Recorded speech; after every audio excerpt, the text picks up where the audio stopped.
Bismillahirrahmanirrahim. Assalamu alaikum. Welcome back to Irtisam's Biology. Dear students, today I am going to teach you last topic of chapter number 18, which includes test tube babies and as well as sexually transmitted diseases. सबसे पहले हम dear students test tube babies के बारे में पढ़ेंगे. Test tube babies जो हैं ये आजकल की जो लेटेस्ट स्टडीज़ हैं या फिर साइंस ने इतनी जो है वो तरक्की की है, डेवलपमेंट की है कि आज इंसान जो है वो इस काबिल हो सका है कि वो जो फर्टिलाइजेशन है एग और स्पर्म की फ्यूजन जो है वो इन विट्रो करवा रहा है. डियर स्टूडेंट्स, इन विट्रो किसको बोलते हैं? आउटसाइड ऑफ द बॉडी जब आप स्पर्म लेंगे and as well as female से एग लेंगे, उनको outside of the body lab के अंदर क्या करते हैं डियर स्टूडेंट्स, फर्टिलाइज करवाया जाता है. This process is called in vitro fertilization. अब ऐसा होता क्यों है?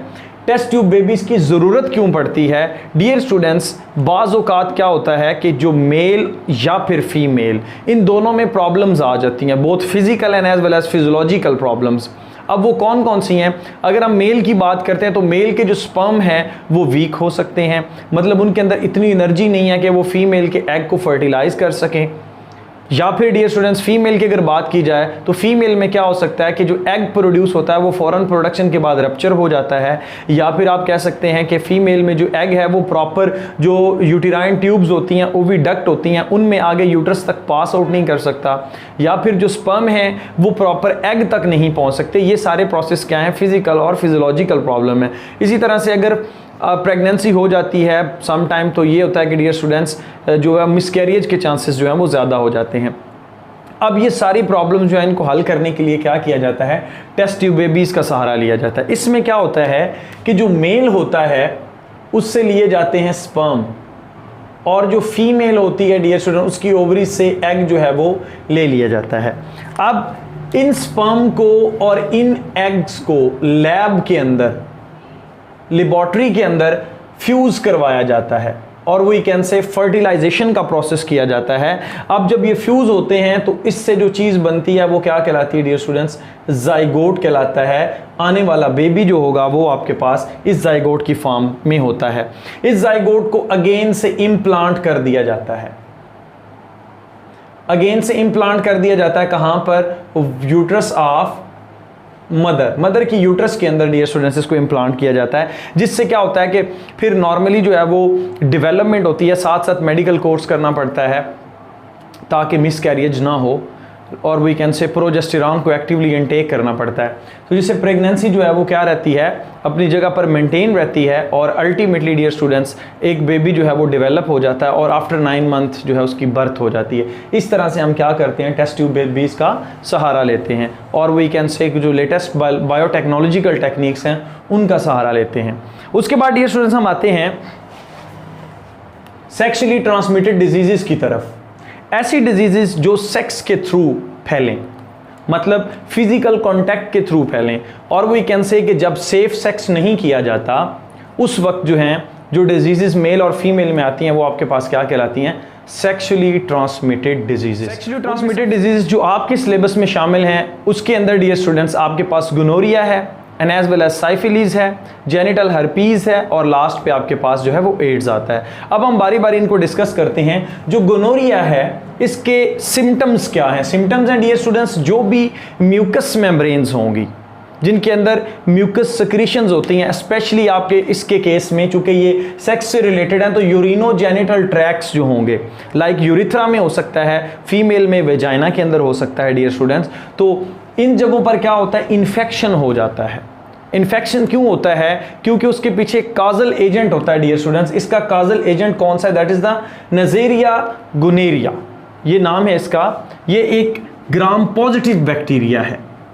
नेज़ेरिया गोनेरिया ये क्या करता है डियर स्टूडेंट्स? वहाँ पर ग्रो करता है. लाइक जो म्यूकस होता है वो आपके पास इसको वाटर की and as well as nutrients देता है जिससे इसकी ग्रोथ वहाँ पर ज़्यादा हो जाती है और वहाँ पर इन्फेक्शन हो जाता है. तो ये आपके पास क्या कहलाता है? गोनेरिया कहलाता है. अब इसका जो नेगेटिव इम्पैक्ट है वो क्या है? जब भी न्यूली बॉर्न बेबी होगा, अगर फीमेल की बर्थ कैनाल के अंदर ये बैक्टीरिया प्रेजेंट है तो जब बच्चा जो है उसकी बर्थ हो रही होती है, जब बर्थ कैनाल से वो पास आउट कर रहा होता है तो डियर स्टूडेंट्स वहाँ पर ये उसकी आइज़ में जो है चला जाता है या उसकी स्किन के साथ लग गया तो उससे क्या होता है कि डियर स्टूडेंट्स आई का इन्फेक्शन जो है वो सीवियर किस्म का सामने आता है न्यूली बॉर्न बेबी के अंदर। उसके बाद हम पढ़ते हैं साइफिलीज। साइफिलीज के जो सिम्टम्स हैं वो क्या कौन कौन से हैं? Damage of eyes, bone, joints and as well as dear students ये डैमेज करता है सेंट्रल नर्वस सिस्टम को, स्किन को, हार्ट को एंड स्पेशली रिप्रोडक्टिव ऑर्गन्स को। अब आप सोच रहे होंगे कि ये सारी चीज़ों को कैसे डैमेज करता है, तो ये सेक्सुअली ट्रांसमिटेड डिजीज, इसका मतलब क्या है कि ये तो सेक्स तक लिमिटाइज होनी चाहिए। डियर स्टूडेंट्स ये इसका जो काजल एजेंट है दैट इज द ट्रैपोनीमा पैलिडम। ये क्या है? एक स्पायरोकीट है। ये बॉडी के अंदर ग्रो करता है और उससे फिर ये सिम्टम्स सामने आते हैं और इसके साथ साथ ये सम टॉक्सिन्स प्रोड्यूस कर रहा होता है जो डायरेक्टली किस पर जाके एक्ट करती हैं? सेंट्रल नर्वस सिस्टम्स के ऊपर करती हैं। इसी तरह से उन टॉक्सिन्स का इफेक्ट जो है वो स्किन के ऊपर भी सामने आता है। अब ब्लड के अंदर टॉक्सिन्स हैं तो हार्ट फेलियर के भी चांसेस जो है, हार्ट प्रॉब्लम्स भी जो है आपके सामने आती हैं बिकॉज ऑफ साइफिलीज। इसमें भी प्रॉब्लम यह कि जब न्यूली बॉर्न बेबी होता है उसमें आई इन्फेक्शन जो है एंड एज वेल एज उस बेबी की जो स्किन है उसके ऊपर भी इन्फेक्शन जो है वो देखने को मिलते हैं अगर मेल और फीमेल में अगर किसी एक को है। अब ऑब्वियस सी बात है अगर एक को है तो दूसरे को ऑटोमेटिकली हो जाना है क्योंकि मेल और फीमेल का फिजिकल कॉन्टैक्ट तो होना ही होना है। तो ये क्या होती हैं कि फिजिकल कॉन्टैक्ट की वजह से मेल से female and female to male जो है वो ट्रांसफर होती हैं। उसके बाद डियर स्टूडेंट्स हम बात करते हैं जेनिटल हर्पीज की। जेनिटल हर्पीज एक वायरस की वजह से होती है और इसमें क्या होता है? अल्सर्स बनते हैं, सोरनेस, छाले बन जाते हैं डियर स्टूडेंट्स। कहाँ पर? जो जेनिटेलिया होते हैं उनके अंदर। फॉर एग्जांपल अगर मैं मेल की बात करूं तो यूरिथ्रा के अंदर यानी कि पेनिस की इनसाइड जो है डियर स्टूडेंट्स वो क्या बन जाएंगे? सोरनेस हो जाएगी, छाले बन जाएंगे। इस वजह से डियर स्टूडेंट्स क्या होता है? यूरिन को पास आउट करना मुश्किल हो जाता है मेल के केस में। हाँ, फीमेल के केस में आपको पता है कि यूरिन का जो पाथवे है, यूरिथ्रा है, वो और वेजाइना सेपरेट होते हैं। तो अगर फीमेल के अंदर है तो यहाँ पर अगर वेजाइना के अंदर होगा तो यूरिन पास आउट करते वक्त इतनी ज़्यादा प्रॉब्लम नहीं होगी, लेकिन जब इंटरकोर्स का टाइम होगा या we can say dear students जब बर्थ का टाइम होगा तब जो है उसके अंदर अल्सर्स होंगे तो प्रॉब्लम क्रिएट होती है as well as bleeding start हो जाती है, ब्लड आना शुरू हो जाता है। इसका जो काजल एजेंट है डियर स्टूडेंट्स एक वायरस है, उसको हम बोलते हैं हर्पीज सिंप्लेक्स टाइप 2 वायरस। इस वायरस की वजह से क्या होता है डियर स्टूडेंट्स? जेनिटल हर्पीज जो है वो सामने आती है। और लास्ट में हमारे पास है AIDS, acquired immunodeficiency syndrome. बहुत सारी बीमारियां जब इकट्ठी होती हैं तो आपके पास एक सिंड्रोम बनता है जिसको हम एड्स बोलते हैं। और एड्स की बड़ी वजह डियर स्टूडेंट्स है HIV वायरस।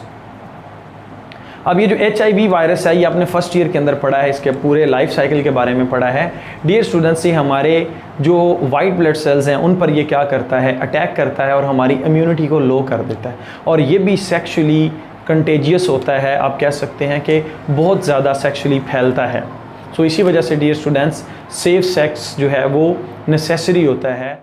इसी वजह से डियर स्टूडेंट्स जो एक्स्ट्रा मैरिटल अफेयर्स होते हैं उनसे गुरेज करनी चाहिए, हमें इस्लाम भी इस चीज़ की इजाज़त नहीं देता। तो यहाँ तक जो है हमारा चैप्टर नंबर 18 कंप्लीट हो चुका है डियर स्टूडेंट्स। हमने 4 चैप्टर कवर कर लिए हैं स्टूडेंट्स। ये था आज का हमारा लेक्चर। इंशाल्लाह कल नए चैप्टर के साथ हाजिर होऊंगा। Stay connected. Thank you and अल्लाह हाफिज़।